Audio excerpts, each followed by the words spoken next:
নমস্কার, S Bangla news online খবর সব দেখাবো আমরা।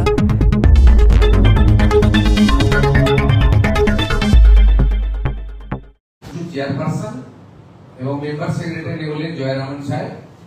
এনারা 1 জুন থেকে কাজ শুরু করবেন। গভর্নমেন্টের পক্ষ থেকে চিফ সেক্রেটারি এবং হোম সেক্রেটারি তাদের সমস্ত logistic support, infrastructural support, man power এবং যে যে ডকুমেন্ট তারা চাইবেন ডিজিপি সহ পুরো সরকার সেই তথ্য তাদেরকে দ্রুততার সঙ্গে দেবে। আমি আশা করব এই কমিটি তার ফাংশনিং শুরু করার 30 দিনের মধ্যেই রেকমেন্ডেশন গুলো দিতে শুরু করবে এবং আমরা সেই ভিত্তিতে পুলিশের পক্ষ থেকে এফআইআর লজ হবে এবং বিএনএস এর অন্তর্গত যে সেকশন আছে সেটা দিয়ে আমরা অ্যাকশনও নেব এবং গভর্নমেন্টের ফান্ড এক্সচেকার থেকে যা দুর্নীতি হয়েছে রিকভারিও করার চেষ্টা করব উইদিন আওয়ার প্রেজেন্ট অ্যাক্টস, মানে বিএনএস এর অন্তর্গত। এছাড়া প্রিভেনশন অফ করাপশন অ্যাক্টে যা আছে এর আওতায় গোটা পশ্চিমবঙ্গের সমস্ত পাবলিকও যেমন অভিযোগ করতে পারবেন, তেমনি বিভিন্ন এজেন্সি যারা কন্ট্রাক্ট নিয়েছিলেন, বিভিন্ন এমএলএ ছাড়া যারা পাবলিক রিপ্রেজেন্টেটিভ আছেন, কাউন্সিলর, পঞ্চায়েত স্তর পঞ্চায়েত চেয়ারম্যান, গ্রাম পঞ্চায়েত প্রধান, তারাও এর মধ্যে হবেন। কোঅপারেটিভ অর্গানাইজেশন থেকে শুরু করে এনজিও থেকে শুরু করে সকলেই এই কভারের মধ্যে থাকবেন, শুধু লোকায়ুক্তের মধ্যে যারা যুক্ত তারা বাদ দিয়ে। সেকেন্ড, আমাদের কমিটমেন্ট ছিল যে গত কয়েক বছরে পশ্চিমবাংলায় মহিলাদের উপরে, মা, বোন, দিদি এবং শিশু কন্যাদের উপরে যে ধরনের অত্যাচার হয়েছে, স্পেশালি এসসি, এসটি এবং মাইনরিটি মহিলাদের উপরে যেভাবে অত্যাচার হয়েছে, এই বিষয়ে আরেকটি কমিশন আমরা তৈরি করেছি। আমাদের কমিটমেন্ট ফুলফিল করলাম।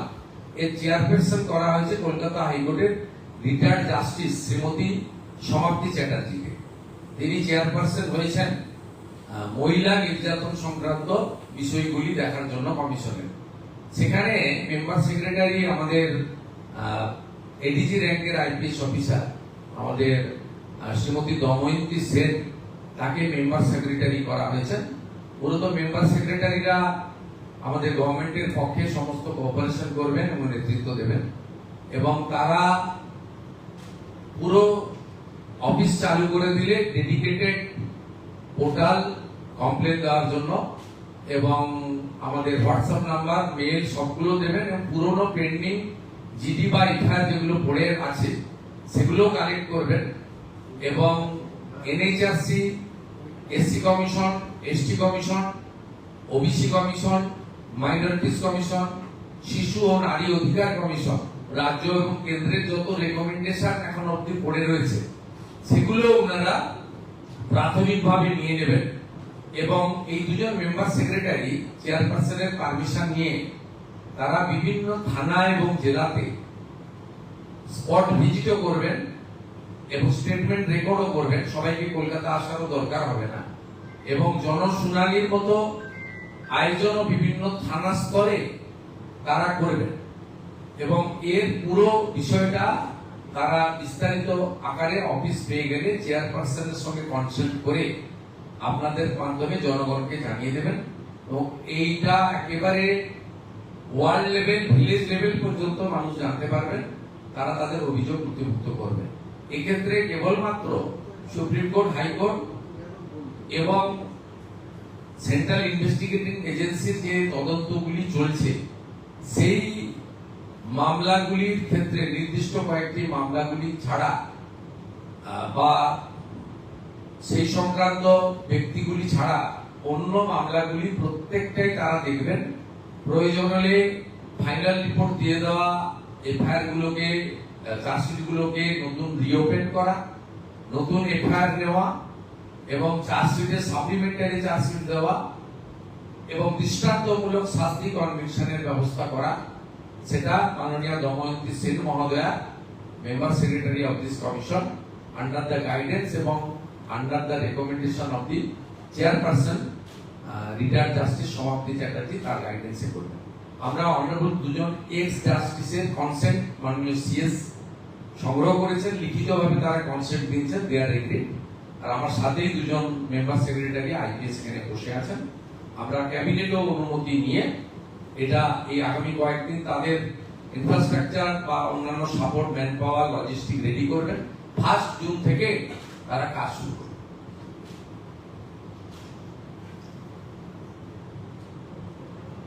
आज पश्चिम बंगाल सरकार की कैबिनेट में हमारी जो चुनाव के दौरान जो कमिटमेंट था, honourable central union home minister and cooperation minister respected Amit Shah ji ने डिक्लेयर किया था कि अगर भाजपा सरकार आएगा तो 2 कमीशन होगा, एक इंस्टीट्यूशनल करप्शन के खिलाफ और दूसरा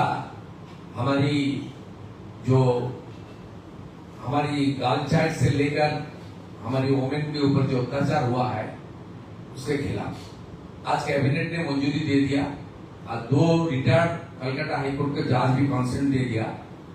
एक कमीशन का चेयरमैन, वो जो इंस्टीट्यूशनल करप्शन है उसका चेयरमैन होगा ex justice respected Vishwajit Basu, member secretary हमारे एडीजी रैंक के सीनियर आईपीएस ऑफिसर, काम का आदमी जयरामन साहब, और दूसरा एट्रोसिटी अगेंस्ट वोमेन, उनका chairperson retired justice respected honourable Samapti Chatterjee, और उनका मेंबर सेक्रेटरी हमारी एडीजी रैंक का आईपीएस ऑफिसर, बंगाल में बहुत popular IPS officer Damayanti Singh. ये काम 5 जून से चालू करेगा और हम लोग उम्मीद कर रहा है 1-1.5 महीने के अंदर कुछ रिकमेंडेशन भी आ जाएगा और जनता ने कार्रवाई देखने चाहता है। करप्शन के खिलाफ जो सेंट्रल स्टेट गवर्नमेंट का बेनिफिट के ऊपर करप्शन हुआ, आमखान के रुपया के ऊपर करप्शन हुआ, मिड डे मील में करप्शन हुआ, आवास योजना के करप्शन हुआ, पीएचई में करप्शन हुआ, आपका जिला परिषद पंचायत में मनरेगा में करप्शन हुआ, सबके खिलाफ कुछ कार्रवाई हो। और हमारी माता, बहन, दीदी, बेटी ने उम्मीद का साथ इस सरकार को लाया कि बंगाल में जिस तरीके से संदेशखाली आरजीकर से लेकर हंसखाली, मैनागुड़ी से लेकर कामदुनी पार्सलूट से लेकर कौशवा लॉ कॉलेज से लेकर दुर्गापुर आईटी सिटी तक, रामपुरहाट में एसटी गर्ल चाइल्ड के ऊपर जो अत्याचार हुआ, वॉकटू में मुस्लिम माइनॉरिटीज महिला को जिस तरीके से आग से जलाया, इस सब के खिलाफ और 2021 में पोस्ट पोल वायलेंस के बाद जिस तरीके से महिला के ऊपर अत्याचार हुआ, molestation, rape, attempt to rape, वो सबके खिलाफ कुछ कार्रवाई हो, इसलिए एक कमीशन हुआ। समाप्ति चटर्जी चेयरपर्सन रिस्पेक्टेड और दमयंती सिंह जी मेंबर सेक्रेटरी। कार्रवाई हम लोग चालू कर देगा तुरंत। यही हमारी आज का कैबिनेट का डिसीजन हुआ। ये लोग हमारी मेरा साथ है और हमारी जो सरकार की जो chief secretary, home secretary, TGP साहब है, ये काम हम लोग चालू कर रहा है। सब मीडिया के द्वारा पूरा बंगाल की जनता को मैं बताऊंगा, फुल कोऑपरेशन कीजिए। जो जानकारी है, जो डॉक्यूमेंट्स है, एविडेंस है, एक कमीशन को आप भेजिए और आपका जो उम्मीद है वो पूरा करने का काम इस सरकार करेगा।